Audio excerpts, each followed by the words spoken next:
Today I've titled the message God's Way of Healing. 오늘 설교 제목이 하나님의 치유하시는 방식입니다. And we're continuing in our study of the Gospel of John. Today's text is chapter 9, verses 1 to 7. 저희가 계속 요한복음을 공부하겠는데 오늘 본문이 9장 1절에서 7절 말씀입니다. So let us read this text together. We'll begin with English. As he went along, he saw a man blind from birth. His disciples asked him, Rabbi, who sinned, this man or his parents, that he was born blind? Neither this man nor his parents sinned, said Jesus. But this happened so that the works of God might be displayed in him. As long as it is day, we must do the works of him who sent me. Night is coming, and when no one can work. While I'm in the world, I am the light of the world. After saying this, he spit on the ground and made some mud with the saliva and put it on the man's eyes. Go, he told him, wash in the pool of Siloam. This word means sent. So the man went and washed and came home seeing. 예수께서 길을 가실 때 날 때부터 맹인된 사람을 보신지라 제자들이 물어 이르되 랍비여 이 사람이 맹인으로 난 것이 누구의 죄로 인함이니까 자기니까 그의 부모니까 예수께서 대답하시되 이 사람이나 그 부모의 죄로 인한 것이 아니라 그에게서 하나님이 하시는 일을 나타내고자 하심이라 때가 아직 낮음에 나를 보내신 이의 일을 우리가 하여야 하리라 밤이 오리니 그때는 아무도 일할 수 없느니라 내가 세상에 있는 동안에는 세상의 빛이로라. 이 말씀을 하시고 땅에 침을 뱉어 진흙을 이겨 그의 눈에 바르시고 이르시되 실로암 못에 가서 씻으라 하시니 실로암은 번역하면 보냄을 받았다는 뜻이라. 이에 가서 씻고 밝은 눈으로 왔더라. Today we will study about a specific healing miracle of Jesus. 오늘 그 예수님께서 그 기적적으로 치유하신 그 사역에 대해서 제가 전하겠습니다. In chapter 4, we have already studied about how Jesus healed the son of a royal official. 저희가 4장에서 예수님께서 그 왕의 신하의 그 아들을 고친 그 사역을 봤습니다. And in chapter 5, we have studied how Jesus healed the lame man by the pool of Bethesda.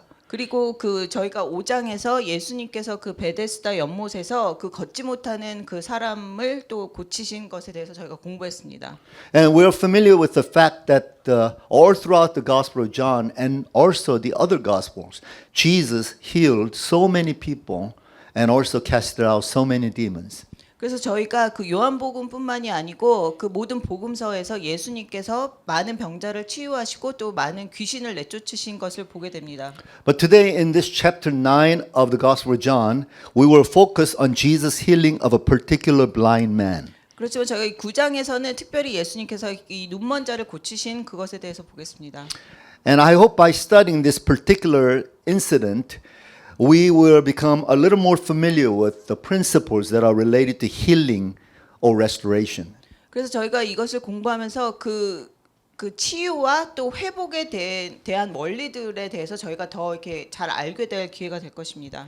Whether we're talking about healing or restoration of the mind or the body, or that of relationship or even environment, it is very important that we understand the crucial theme of healing and restoration. 그래서 저희가 무슨 그 몸이나 또 아니면은 저희의 생각 마음이나 아니면은 뭐 관계 뭐 환경 이런 것에 대한 그 어떤 치유를 받는 것에 관련해서 저희가 그런 원리들을 아는 것이 굉장히 중요합니다. And I'd like to present you the outline from the very beginning of the message. And I'd like to talk about three topics.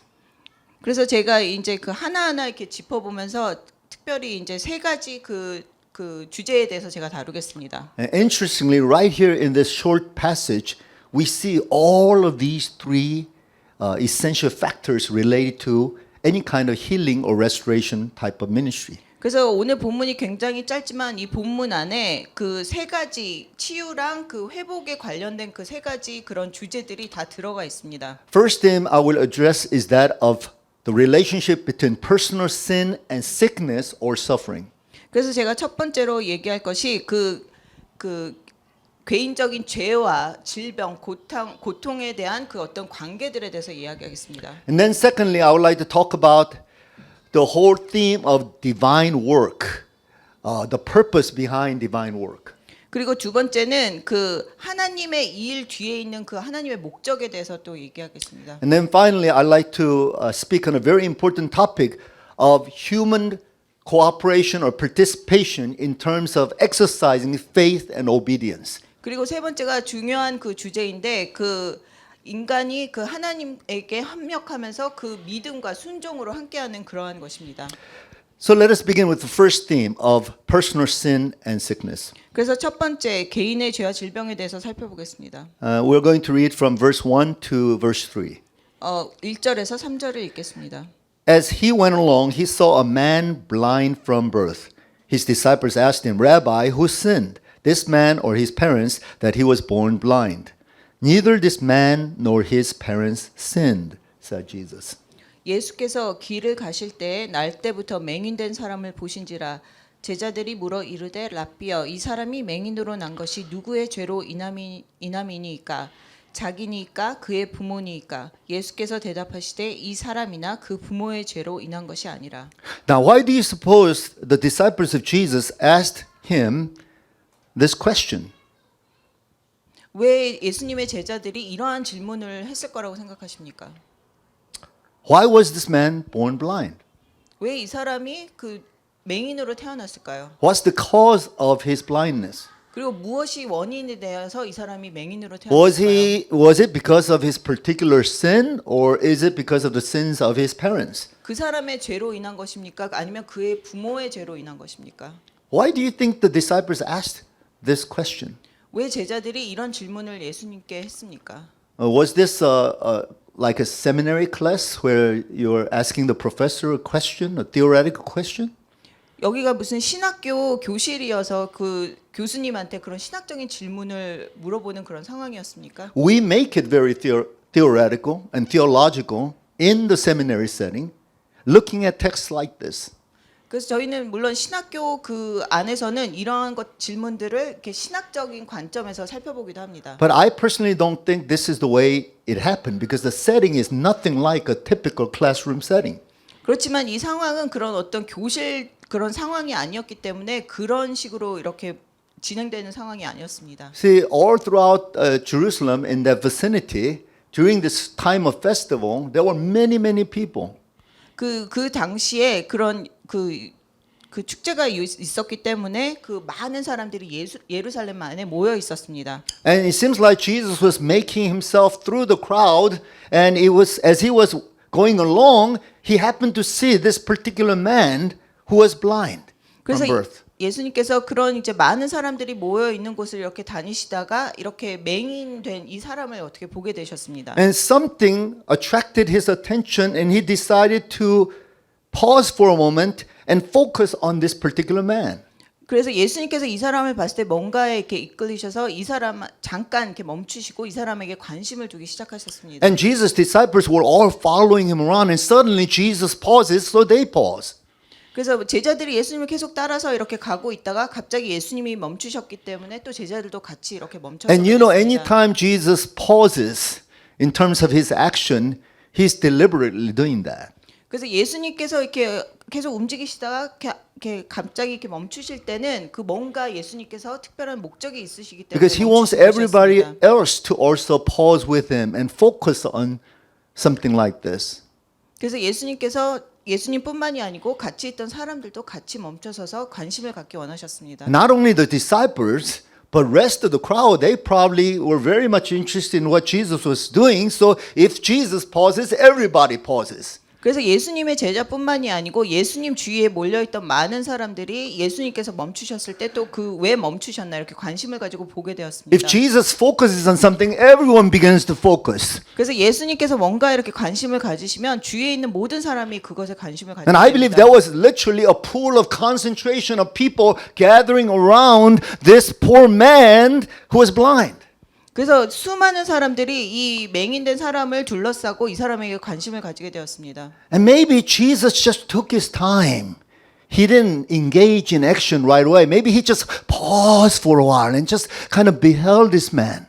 그래서 예수님께서 바로 무슨 일을 행하신 것이 아니고 아마 좀 한참 이렇게 조용히 이 사람을 이렇게 보고 계셨을 것입니다. And I believe that the disciples, just like most of us, if God pauses and He just takes His time, we feel very awkward about that kind of silence, so we just blurt out anything that is in our minds. 그래서 무슨 제자뿐만이 아니고 저희들도 만약에 이렇게 하나님께서 가만히 뭔가를 안 하고 계신다면 우리가 되게 어색해지기 때문에 이렇게 뭔가 말을 막 시작하게 될 수도 있습니다. See, Jesus usually is engaged in healing type of ministry, so He would be just seeing the people and laying His hand upon them, speaking the word and pronouncing healing upon them. But here He must have paused because it gave them enough time to ask questions. 그래서 예수님께서 보통 이렇게 치유 사역을 하실 때는 그 사람에게 그 치유의 말씀을 하시고 또 그 사람에게 손을 얹고 이렇게 바로 고치셨는데 이 상황에서는 예수님께서 아무것도 하지 않고 계셨기 때문에 제자들이 이렇게 말하기 시작하는 그런 계기가 됐습니다. And you might have noticed that the way the disciples ask these questions is quite insensitive. 그래서 이 제자들이 이렇게 했던 질문이 어떻게 보면 굉장히 민감하지 않은 그런 I mean, 질문이었습니다. think about that poor man. He's been suffering with sickness. He's been suffering with blindness all his life. This is a suffering for him. 그래서 이 맹인된 사람이 그 평생 그렇게 자기가 눈을 보지 못하고 살았는데 이 상황에서 이렇게 또 이렇게 이런 상황에 이렇게 처하게 되었습니다. I mean, you could talk about things like the mercy of God or the power of the Holy Spirit or miraculous works of God, and yet the disciples engaged in the theme of sin. 그래서 이 사람에게 뭐 하나님의 어떤 자비라든지 하나님의 그 강력한 힘이라든지 이런 것에 대해서 얘기할 수 있었지만 제자들은 이 사람의 죄에 대해서 먼저 얘기하기 시작했습니다. Anytime someone is suffering, you don't want to bring the theme of sin right away. 그래서 어떤 사람이 고난에 처해 있을 때는 그 죄에 대해서 먼저 이야기하는 것은 아닙니다. Death has entered into a family. They have just lost a loved one. You don't go there and start accusing everybody of sins or the generational sins in this family. 그래서 누군가가 가령 그 사랑하는 사람의 죽음을 경험했다면 우리가 그곳에 가서 바로 그 가족들의 죄에 대해서 이야기하지 않습니다. That's the most insensitive thing that you can do in a setting like that. 그것이 어떻게 보면은 제일 이렇게 민감하지 않게 그렇게 하는 행동 중에 하나인 것입니다. Even though there may be some truth to that, because ultimately anything that is of suffering and trials goes back to some kind of sin in the past.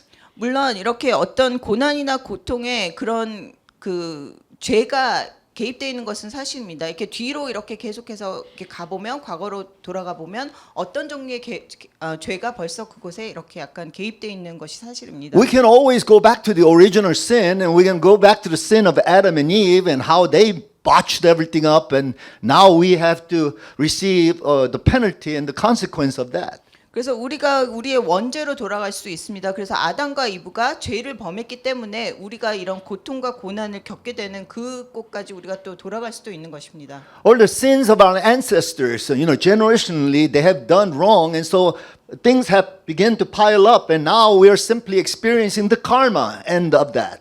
아니면 우리의 그 조상의 죄로 넘어가서 그 조상의 죄가 또 우리 가게에 흘러서 이 죄가 또 이렇게 우리 집에 쌓여 있을 수도 있는 것입니다. Or we may be thinking about what particular sin this person was engaged in that this might have happened to this person. 아니면 그 사람이 어떤 죄를 범했기 때문에 또 이런 일이 일어날 수 있다고 또 말할 수도 있습니다. But you see, it doesn't really make sense what kind of sin he must have committed for him to be born as a blind man. 그렇지만 이 사람이 그 맹인으로 태어날 만큼 어떤 죄를 범했다고 말하는 것은 어려운 것입니다. Unless you're operating with the assumption that maybe as a baby in an embryonic state or fetal state in the womb of his mother has sinned, which contributes to his blindness. 그래서 만약에 이 사람이 뭐 부모의 뱃속에 들어 있을 때 그렇게 그때 뭐 죄를 범해서 뭐 이렇게 태어났다라고까지도 말할 수 있는 Or 사람이 있을 maybe you have 것입니다. this notion that there was a pre-existent life, a life before this, where he must have sinned. So this is a sort of a karmic cycle. 아니면 이 사람이 뭐 전생에 무슨 전생이 있다면 전생에 죄를 지어서 그 죄 때문에 또 이게 쌓여서 이렇게 다시 이 사람이 맹인으로 태어났다고 말할 수도 있습니다. I don't know what prompted the disciples to ask this question, but somehow they wanted to get theoretical about this because they felt so awkward about this situation. They didn't know what to do in a situation like this. 그래서 제자들이 무슨 이유로 이런 질문을 하게 됐는지는 이렇게 신학적인 질문을 하게 됐는지는 모르겠지만 제자들이 그 예수님의 침묵하는 그 상황이 어색했기 때문에 그렇게 말을 시작하게 되었습니다. Now listen to the response of Jesus. Neither this man nor his parents have sinned. 그렇지만 예수님께서는 이 사람이나 그 부모의 죄로 인한 것이 아니라고 대답하셨습니다.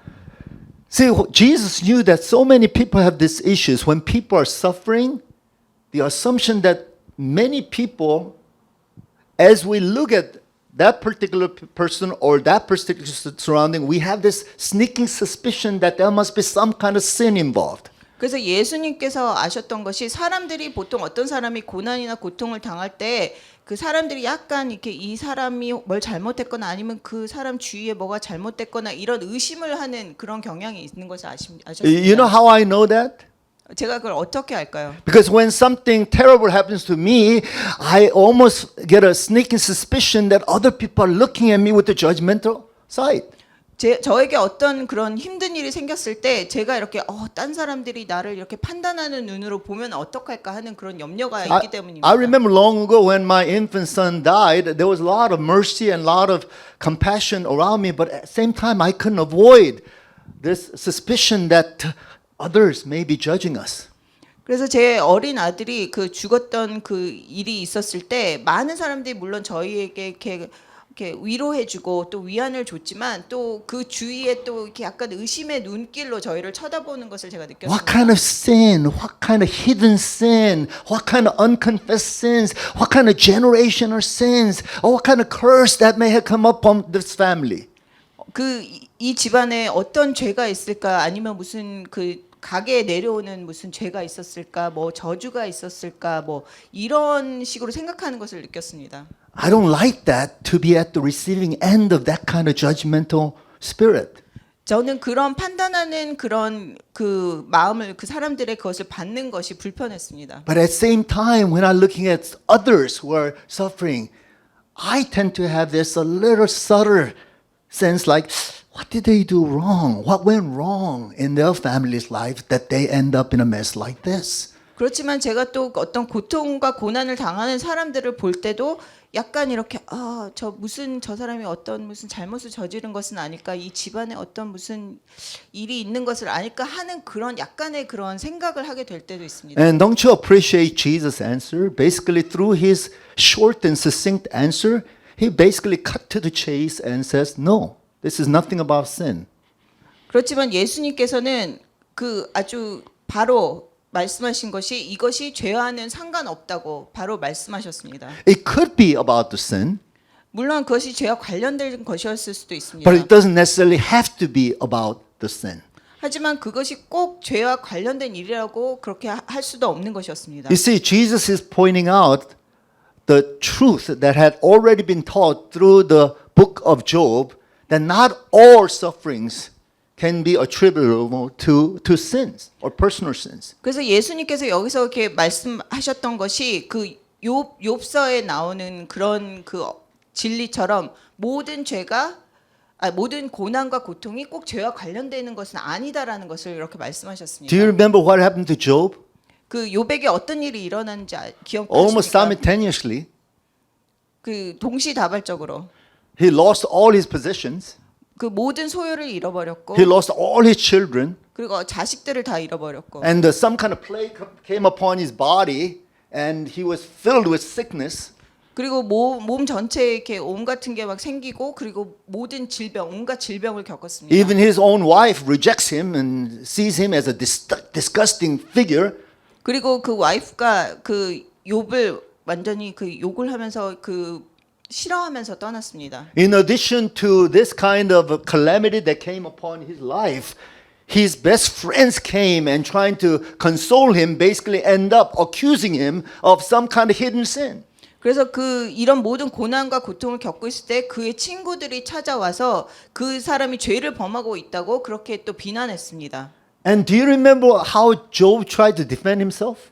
욥이 어떻게 자기 자신을 이렇게 방어했는지 기억하십니까? First of all, he says, I've confessed everything that could possibly be confessed. And yet I'm still in this mess. 내가 이렇게 생각나는 모든 죄, 할 수 있는 모든 죄를 다 고백했지만 내가 아직도 이 고난을 겪고 있다. And what seems to really torment me is the fact that there are people who are such dirty, rotten sinners who seem to be prospering and seem to be very, very healthy. This is just not fair. 그리고 주위에 정말 죄를 짓고 그 악한 사람들은 정말 성공하고 부를 누리면서 살고 있는데 이것은 정말 공평하지 않다고 그렇게 말했습니다. But the dilemma that Job had was this kind of tension because the Old Testament concept of sickness or suffering is directly linked to sin. 그렇지만 욥이 계속해서 고민하고 갈등했던 것이 구약에서는 그 고난과 고통이 어느 정도 죄와 항상 이렇게 관련이 되어 있었기 때문이었습니다. And Job had no idea that his particular life case was going to be sort of a prophetic word that is going to break the backbone of that kind of notion about direct connection between sin and suffering. 그렇지만 욥의 그 삶이 그 구약에 나오는 그 죄와 그 고난이 어느 정도 연관되어 있다는 그것을 부수는 어떤 예언적인 그런 삶을 살게 되는 것이었습니다. But through his perseverance, he was able to see that at the end, the Lord clearly gives the revelation that there is a suffering that is reserved even for the righteous. 그래서 욥이 끝까지 잘 견뎌내서 맨 끝에 하나님께서 욥에게 보여주시는 그 계시를 보게 됐는데 그 선하고 의로운 사람도 고난과 고통을 겪을 수 있다는 것이었습니다. I'm not saying that this particular blind man was so righteous that he's receiving righteous suffering and righteous sickness. 물론 이 맹인된 사람이 너무 의롭고 선해서 이런 고난을 겪는다는 것은 아니었습니다. But what I'm trying to say is that the issue that has with sickness and suffering is so complicated, so we should not try to see things in simplistic black and white about the matter. 그래서 이 고난과 죄에 대한 이 관계 이런 것들은 굉장히 복잡하기 때문에 우리가 아주 단순하게 그냥 그것이 죄와 고통이 연관이 돼 있다고 그렇게 우리가 그 말을 할 수는 없는 것입니다. Rather, we should be humble about the matter and leave a lot of the things and issues related to sickness and suffering into the hands of the Lord. 그렇지만 우리는 겸손하게 그런 어떤 죄랑 고통에 대한 그런 문제들에 대해서는 하나님께 그냥 올려드려야 되는 것입니다. And on our part, we should concentrate on what Jesus concentrated on, heart of compassion and practical ministry to those who are suffering. 그래서 우리가 집중해야 할 것은 예수님이 하셨던 것처럼 이 고난받는 사람들에 대해서 우리가 그 자비로운 그 마음을 가지고 또 그 사람들을 돕는 사역을 하는 것에 우리가 집중해야 됩니다. And this leads to the next very important theme that's related to healing, and that we need to really highlight the divine work and purpose. 그래서 여기서 이것이 또 그 다음 그 포인트랑 연결이 되는데 그 치유와 관련된 하나님의 일과 목적인 것입니다. Let's read from verse 3 all the way to verse 5. 3절에서 5절을 읽겠습니다. This is how Jesus responds to his disciples. Neither this man nor his parents sinned, but this happened so that the works of God might be displayed in him. As long as it is day, we must do the works of him who sent me. Night is coming when no one can work. While I'm in the world, I am the light of the world. 예수께서 대답하시되 이 사람이나 그 부모의 죄로 인한 것이 아니라 그에게서 하나님이 하시는 일을 나타내고자 하심이라. 때가 아직 낮음에 나를 보내신 이의 일을 우리가 하여야 하리라. 밤이 오리니 그때는 아무도 일할 수 없느니라. 내가 세상에 있는 동안에는 세상의 빛이로라. This is the response that Jesus had for the disciples. This is the key essence of what he's trying to get at. 이것이 예수님께서 제자들에게 하신 그 중요한 그런 반응이었습니다. This happens so that the works of God might be displayed in him. 예수님께서 이 일을 하신 것이 하나님이 하시는 일을 나타내고자 하심이라 그렇게 말씀하셨습니다. Now this saying of Jesus should not be misunderstood either. 이 예수님께서 이렇게 말씀하시는 것도 우리가 오해하지 않아야 됩니다. And this does not mean that this man was blinded from birth for the sake of God's future purpose of raising him up and healing him. 그래서 이 사람이 맹인으로 태어난 것이 예수님께서 하나님께서 그 미래에 이 사람을 통해서 보여주시고자 하는 일을 위해서 이 사람이 그 맹인으로 태어났다는 것이 아닙니다. Because that sounds so utilitarian. God does it for a certain purpose, and He's trying to make an instrument to make a show or demonstration. That person has to suffer all of his life just for that. That doesn't make sense. 그래서 이거는 너무 그 사람을 이용하는 어떤 그런 의미가 있는 것입니다. 이 사람이 하나님께서 이 사람을 고치고 그것을 보이시기 위해서 이 사람을 그 맹인으로 태어나게 해서 처음부터 그냥 고난을 겪게 했다는 그 이용하는 의미의 그런 의미가 아닌 것입니다. I believe what Jesus is saying is very simple. He's saying that this man's blindness simply provides the opportunity for God's work to be displayed. 그래서 여기서 예수님께서 말씀하신 건 굉장히 간단한 것입니다. 그 예수님께서 이 맹인을 고치시는 것을 통해서 그 하나님께서 그 기회를 사용하신다는 그 사람을 통해서 하나님이 하시는 일을 보여주는 그 기회로 사용하신다는 것이었습니다. Because this man's situation is very extreme, very severe. He was born blind. 왜냐하면 이 사람의 그 상태가 굉장히 심각했고 이 사람은 어쨌든 태어날 때부터 맹인으로 태어났기 때문입니다. It's a rare occasion, even all throughout the Gospels, even all throughout the Bible, that a person who was born blind suddenly beginning to see. 그 구약을 통해서도 또 신약을 통해서도 이런 식으로 태어날 때부터 맹인이었던 사람이 눈을 다시 뜨게 되는 것은 잘 찾아보기 힘듭니다. It is just assumed that that kind of thing could never happen. 그냥 그런 일이 없었다고 우리가 또 추측할 수도 있을 정도였습니다. Even though there is a saying that when the Messiah comes, that will truly happen. 물론 메시아가 다시 오실 때 그런 일들이 일어날 것이라고 되어 있습니다. But what Jesus is saying is, look at this extreme situation. This extreme situation is the opportunity for the tremendous miracle of God to come at hand. 그래서 예수님께서 하신 말씀이 이 극단적이고 정말 심각한 상황이 또 하나님이 일을 하실 수 있는 어떤 기회가 된다는 것이었습니다. You see, Jesus is not interested in engaging in theoretical, not even in methodological debate regarding sickness or suffering. 그래서 예수님께서는 그 어떤 고난이나 질병에 관해서 뭐 신학적인 아니면 방법론적인 그런 논쟁을 하기 원하시지 않으셨습니다. I personally am a theologian, so I research about themes like suffering and sickness and even methods regarding healing and so forth. 물론 저는 신학자이기 때문에 그 어떤 그 질병이나 고난 이런 부분에 대해서 계속 연구하고 또 공부했습니다. As a matter of fact, I have written about 2 or 3 books worth of materials for publication related to the theology of suffering.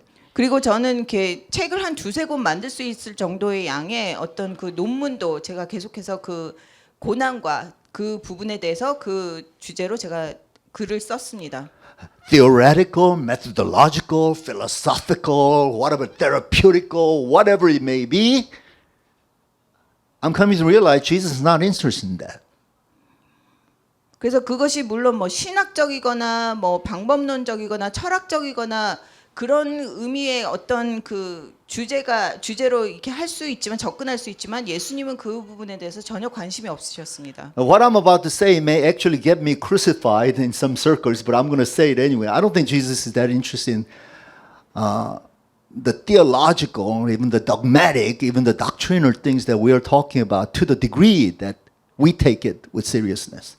그래서 제가 지금 하려는 말이 좀 저에게 많은 그 박해하는 말일 수도 있겠지만 제 생각에는 예수님께서 그런 부분에 대해서 뭐 신학적으로나 뭐 교리적으로나 뭐 그런 식으로 그렇게까지 관심이 많지 않으셨다는 것입니다. I'm not saying that Jesus espouses heresy. He's not saying that just, be loose in your thinking, just be liberal all you want, and everyone on his own interpretation about the scripture. I don't think that's what Jesus is saying. But on the other hand, Jesus does not get into the nitty-gritty of the theoretical and even the methodological as we do. 물론 예수님께서 뭐 이렇게 이단같이 모든 것에서부터 자유로워지고 뭐 아무 상관도 없고 이렇게 말씀하시는 것이 아니지만 그 우리가 하는 것처럼 뭐 신학적이고 방법론적이고 이렇게 막 작은 것에 이렇게 따지는 그런 것을 예수님께서 원하시는 것이 Rather, 아니었습니다. how I see Jesus operating all throughout the Gospels is in a very practical, very relevant, hands-on situation. 예수님께서 그 복음서를 보면은 항상 모든 상황에 굉장히 실제적으로 또 도움이 될 수 있는 방법으로 접근하셨던 것입니다. So what I see here is Jesus saw this man who was born blind. Of course, he could see through his entire life for this particular encounter that he's going to have with this person. But it was such an opportune moment in terms of the timing and orchestration of it. 물론 예수님께서 그래서 이 사람을 봤을 때 예수님께서 보신 것은 정말 이 사람을 고칠 수 있는 그 어떤 시기 또 그 모든 어떤 것이 다 조화롭게 이루어지는 그 모든 상황에 대해서 보신 것입니다. You might even say from the perspective of the sovereignty of God, Jesus himself knew that this was all part of the game plan. 그래서 예수님은 그 하나님의 모든 섭리 안에서 이 모든 것을 보시면서 이 하나하나 이 모든 것이 어떻게 이루어질 것인가를 벌써 보고 계셨습니다. So what Jesus wants to do is he wants to demonstrate his power through this situation. 그래서 예수님께서는 이 상황을 통해서 예수님의 어떤 그런 능력을 보이시기 원하셨습니다. And he wants to also point out a spiritual lesson that undergirds this situation. 그리고 이 상황을 통해서 영적 레슨을 또 가르쳐 주시기 원하셨습니다. So how can this be applicable to us? 그래서 이것이 저에게 어떻게 적용될 수 있습니까? If we find ourselves in a dire situation, a very troubling situation, some tragedy or some crisis or some suffering, 우리가 어떤 고난과 고통의 상황을 겪을 때 then that may be the most opportune time for God to come and break in and demonstrate his power, demonstrate his miracles in our lives. 그 상황이 하나님께서 우리 삶으로 오셔서 하나님의 능력을 보이시고 하나님이 하실 수 있는 일을 우리에게 나타내시는 어떤 제일 좋은 기회가 될 것입니다. But at the same time show us some subtle underlying spiritual principles which may be even more important than just the physical and the material blessings. 그리고 그 안에서 우리가 배울 수 있는 어떤 그런 영적 그 레슨에 대해서 우리에게 가르쳐 주실 텐데 그것이 어떻게 보면은 하나님께서 행하시는 그런 어떤 그 사역이나 기적보다 더 중요한 것이 될 수 있습니다. We will not be studying about the spiritual implication today, but next time I preach on this, rest of the story that unfolds after this incident, we'll see that everything's about spiritual lesson. 그래서 제가 오늘은 그 영적 그 레슨에 대해서는 제가 그 다루지 않고 다음번에 제가 그 영적 레슨에 대해서 다음 본문과 연결해서 보려고 합니다. I guess, simply put, I'm trying to basically say that the way God sees things and the way we see things are so different. 그래서 제가 단순하게 얘기하면 하나님이 보시는 것과 우리가 보는 방법은 완전히 다르다는 것입니다. No matter how much we try hard to see things, we only see in part. 우리가 아주 막 보려고 노력을 굉장히 많이 해도 우리는 결국 그 작은 부분밖에 볼 수 We 없는 only see it 것입니다. from particular angle. 그리고 한 그 각도에서밖에 볼 수가 없습니다. We see it with our spectacled glasses. 그리고 우리가 이렇게 그 약간 이렇게 제한되는 안경을 쓰고 보는 것과 About 마찬가지입니다. everything. 모든 것에 대해서 그렇습니다. About theology, about the interpretation of the scripture, 신학에 대해서도 그렇고 우리가 성경을 해석하는 것에 대해서도 그렇습니다. about the deep understandings of sufferings and sickness. 그리고 그 고난과 질병에 대한 이해에 대해서도 그렇습니다. And that's why we need to surrender ourselves before the Lord and say, Lord, shine more light on us so that we may come to understanding. 그래서 우리가 하나님 앞으로 나아가서 이렇게 다 내려놓고 하나님께서 우리에게 빛을 비추셔서 그 모든 것을 보여주시기를 구해야 되는 것입니다. Teach us so that we can learn more of the vast understanding about how people suffer and how people are sick and going through so much troubles in life. Give us that understanding.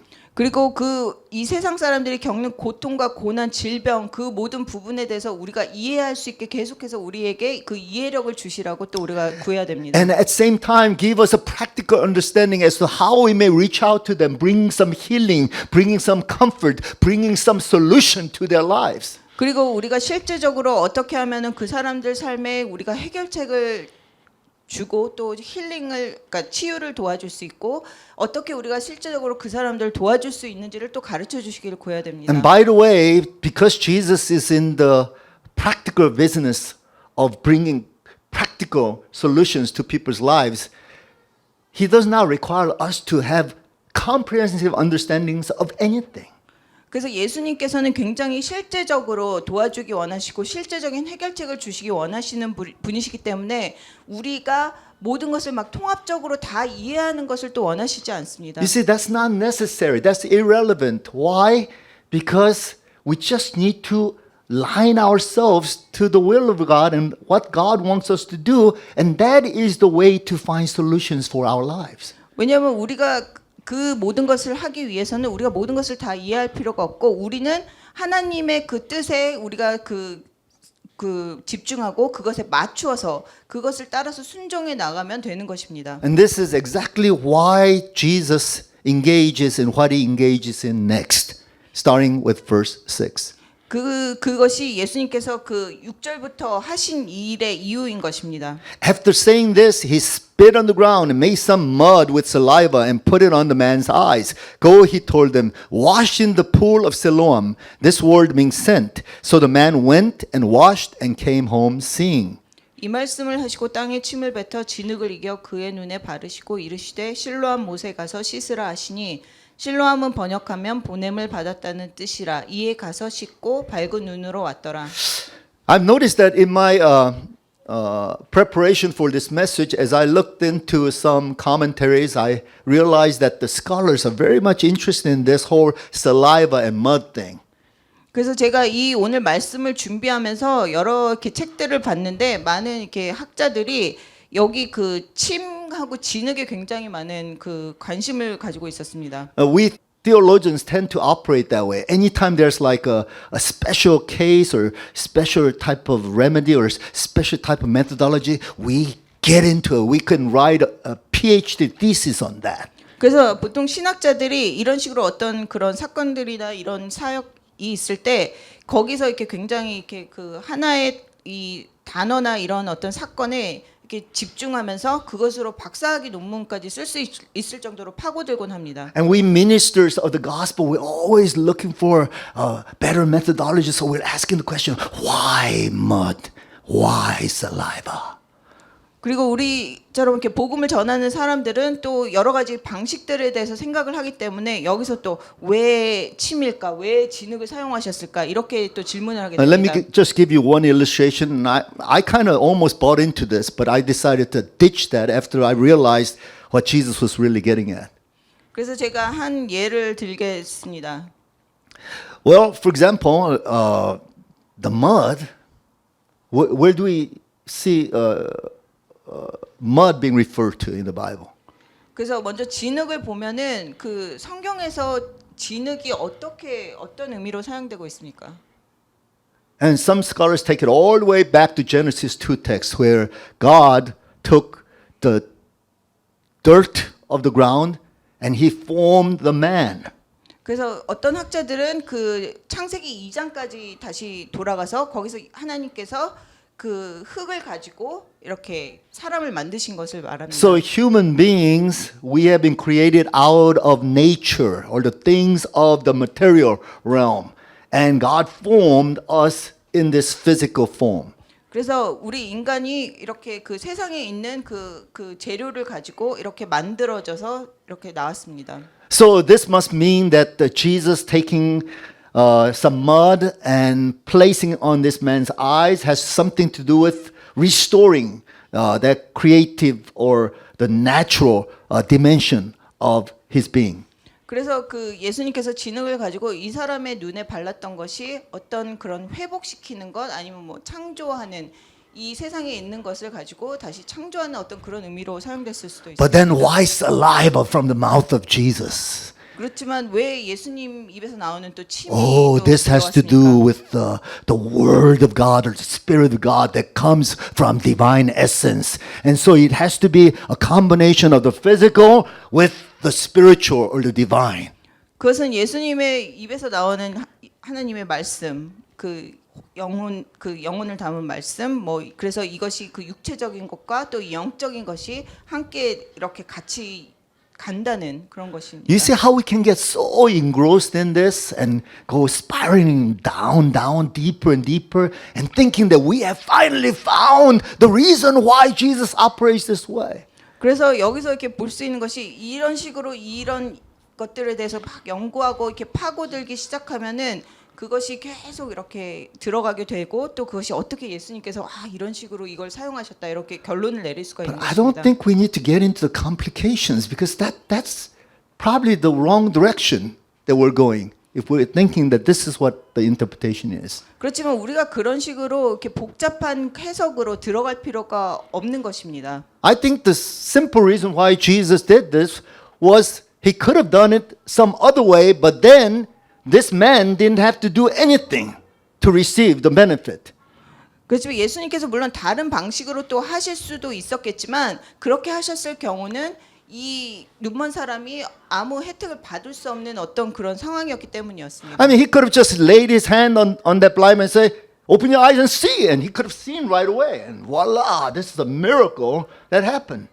물론 예수님께서 그 사람에게 이렇게 손을 대시고 눈을 떠라 이렇게 해서 이렇게 이 사람이 그냥 바로 치유가 돼서 눈을 뜰 수도 있었을 것입니다. But the reason why he had to do something was so that that man had to do something to experience the result of that.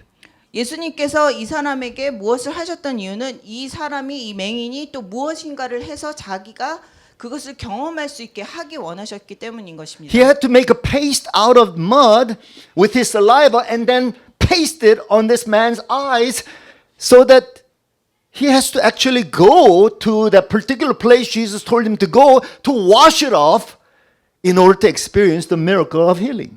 그래서 예수님께서 이렇게 진흙에 침을 뱉어서 이 사람의 눈에 이렇게 바르신 것은 이 사람이 예수님께서 가라고 한 곳까지 자기가 직접 가서 그 치유를 경험할 수 있게 하기 위한 것이었습니다. I mean, there are times when Jesus directly, just sovereignly healed them without people doing anything. 그래서 어떤 때는 예수님께서 그냥 사람들이 아무것도 하지 않아도 그냥 치유를 경험할 수 있게 하실 때도 있습니다. But there are many times, and especially the particular episodes like this that's recorded in the Gospels, Jesus, most of the times, requires some kind of faith obedience on the part of the recipient.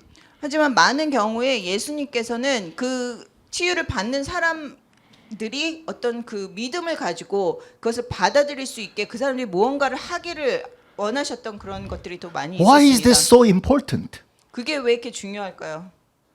Because it has to do with relationship with Jesus Christ. 그것이 예수님과의 관계이기 때문입니다. You have to take Jesus really seriously in order to receive the benefit like this. 예수님의 말씀을 우리가 아주 진심으로 심각하게 받아들이고 그 예수님이 베풀기 원하시는 것을 우리가 받아들이기 위해서였습니다. Think about what this man had to do. 이 사람이 어떻게 해야 됐었는지를 한번 생각해 보십시오. When we read the text, it's very simple. Jesus placed this puddle on his eyes and said, "Go and wash in the pool of Siloam." So the man went and washed and came back home seeing. Hallelujah. 그래서 본문을 보면 굉장히 이렇게 단순하게 적혀져 있습니다. 예수님께서 그 진흙을 이 사람의 눈에 바르시고 그곳으로 가서 씻고 오라고 해서 이 사람이 가서 씻고 왔을 때 이 사람이 눈이 나아졌습니다. But I haven't been to Jerusalem, but if you really understand where this pool is, it's at the southern part of the Jerusalem. It's a quite a distance to make your way through to get to the pool. 제가 예루살렘은 가보지 않았지만 이 실로암 연못은 그 예루살렘의 남쪽에 있는 곳으로 이 사람이 그곳까지 가기 위해서는 굉장히 이렇게 복잡한 길을 통해서 그곳까지 갔어야 됩니다. I read of one commentator who actually wanted to test it out. So when he was in Jerusalem, he took that route and he realized it's not easy even for a person with a natural sight. 그래서 제가 본 주석 가운데 한 곳에서는 그 주석을 쓴 사람이 예루살렘으로 가서 이 맹인이 갔던 길을 한번 가봤는데 이 눈먼 사람이 가기에는 굉장히 힘든 길, 거의 불가능한 길이라고 그 사람이 그렇게 적었습니다. And so this blind man is making his way through, groping through the streets and asking people questions, going through all that hassle, and each time he could have forfeited that, hey, I don't want to do this. I don't want to go through this mess. 그래서 이 맹인이 그 길을 가기 위해서는 막 이렇게 더듬더듬 거리면서 또 사람들에게 다 계속 물어보면서 그곳까지 내려가야 했기 때문에 이 사람이 가다가 나는 더 이상 이거를 하고 싶지 않다, 안 하겠다라고 생각할 수도 있었습니다. But what is so great about this man, we'll see even in the next story that's going to emerge from this, that this man's greatness is highlighted more and more because from the very beginning, he made his way all the way to the pool of Siloam and got it all washed, went through the whole deal, and then he received the sight. 그래서 이 사람이 그 다음 이 본문 다음에도 계속 나오지만 이 사람이 이렇게 놀랍고 훌륭한 사람이었던 이유는 이 사람이 그 어려운 길을 자기가 이렇게 계속해서 끝까지 포기하지 않고 찾아갔던 것입니다. You see, salvation, healing, and miracles are actually very simple. It is by the power of God, just like that. 그래서 치유, 뭐 구원, 뭐 그런 모든 것들은 어떻게 보면 굉장히 단순한 것입니다. 하나님의 능력으로 되는 것이기 때문입니다. But those individuals who go through that process before they come to that juncture where they actually receive the healing or that miracle or even that salvation, they seem to be in a very good place to start out in that path of discipleship under Lord Jesus Christ. 그래서 그 모든 길을 겪어서 이렇게 치유와 또 구원과 그런 회복의 그곳까지 올 수 있는 사람들은 그 예수님 안에서 그 어떤 새로운 제자로서 그 갈 수 있는 길을 시작하는 것입니다. I think it is the grace of God to invite us on this journey. Sometimes it's a great ordeal, sometimes great trial that you have to go through before the light is seen, before there's a breakthrough, before that salvation actually happens in our lives. 그래서 우리가 어떤 고난과 그런 고통을 겪고 그 빛을 보기 그 전까지 고난과 고통을 겪는 것은 우리가 그것을 보고 또 그 예수님의 어떤 제자로서의 삶을 살아나가는 거기까지 갈 수 있는 것이기 때문인 것입니다. Sometimes we make salvation or healing or the miracles of God sound so simplistic. 우리가 어떤 때는 그 치유나 구원 이것에 대해서 굉장히 너무 단순하게 말할 때가 있습니다. Yeah, it's just a formula. You abide by this formula and then you have it. 우리가 이런 어떤 방식을 따라서 하면은 우리가 받을 수 있다. 이렇게 So 말하고 people think 합니다. there's some kind of gimmick to this, some kind of mechanism to this. 그래서 사람들이 어떤 그 순서나 방식을 만들곤 합니다. And I'm telling you, it's nothing like that. 그렇지만 절대 그렇지 않습니다. From the beginning to the end, it's all about relationship with the Lord Jesus Christ. 처음부터 끝까지 이것은 그 예수님과의 관계인 것입니다. And He just wants to test us out to see whether we're going to really trust Him and go all the way with Him.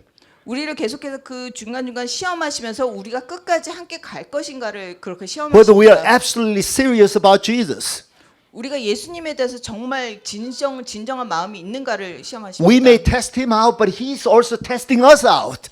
우리도 예수님을 시험하기도 하지만 예수님께서 또 우리를 테스트하기도 하십니다. That's the way true, genuine relationship should be.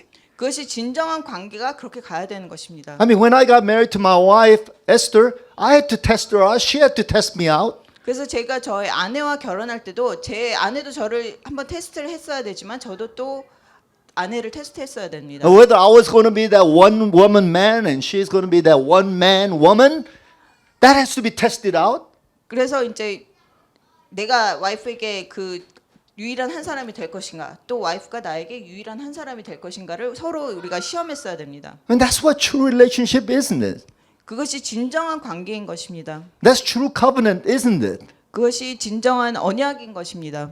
It's not just very simple and easy stuff. 그냥 단순하고 뭐 쉬운 것이 아닌 것입니다. Why do we think that our relation with Jesus is just something easy and light and, you know, I love him, I don't love him, he's here, he's not there, I should keep myself 100%, maybe 50%, maybe a little bit, it's all right. I can justify my sin one way or the other. 그래서 예수님과의 관계도 그냥 그렇게 간단하고 쉬운 것이라고 왜 생각해야 됩니까? You know, I envy this man.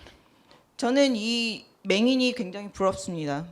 Of course, until he was able to see It was a tiresome ordeal that he had to experience. 물론 이 사람이 눈을 다시 보게 될 때까지 이 사람의 삶은 그런 힘듦과 그런 고난으로 가득 차 있었습니다. But that whole process for him was a plus, a bonus for this man.